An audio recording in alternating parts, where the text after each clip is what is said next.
Landing page কেন তৈরি করা হয়? এই নিয়ে আজকে ৮ টা পয়েন্টে কথা বলব।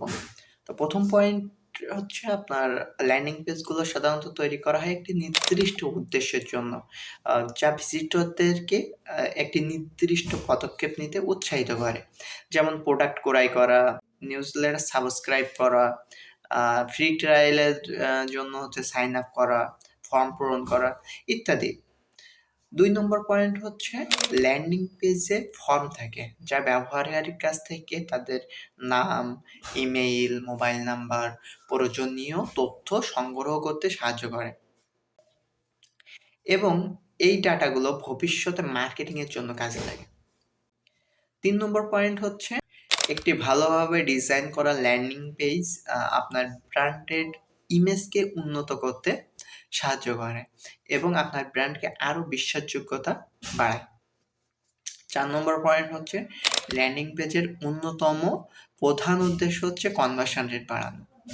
কনভার্সন রেট বলতে বোঝানো হয়েছে যে আপনার ব্যবহারকারীদের মানে ইউজারদের একটি নির্দিষ্ট কাজ সম্পন্ন করা। যেমন হচ্ছে যদি ল্যান্ডিং পেজটা মূলত যদি আপনার প্রোডাক্ট ল্যান্ডিং পেজ হয়, তাইলে তার মূল উদ্দেশ্য হবে প্রোডাক্ট ক্রয় করা। যদি সার্ভিস ল্যান্ডিং পেজ হয়, তাইলে তার মূল উদ্দেশ্য হবে কোনো একটা সার্ভিস আ দেওয়া। তারপরে যদি কোনো একটা landing page lead generation landing page হয়ে থাকে, তাইলে তার মূল উদ্দেশ্য হবে লিড কালেক্ট করা।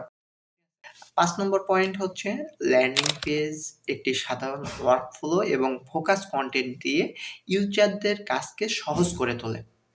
৬ নম্বর পয়েন্ট হচ্ছে ল্যান্ডিং পেজ সাধারণত একটি নির্দিষ্ট কাজ করার জন্য ডিজাইন করা হয়। এতে অতিরিক্ত লিঙ্ক বা বিভ্রান্তিকর কোনো উপাদান থাকে না, যা ব্যবহারকারীদেরকে নির্দিষ্ট অ্যাকশনটা নিতে উৎসাহিত করে।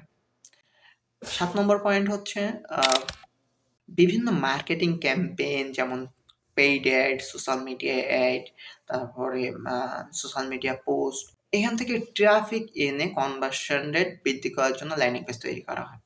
শেষ পয়েন্ট এবং ৮ নম্বর পয়েন্টটা হচ্ছে যখন একটা প্রোডাক্ট বাজারে আসে, তখন সেটি মানুষকে জানানোর জন্য ল্যান্ডিং পেজ তৈরি করা হয়।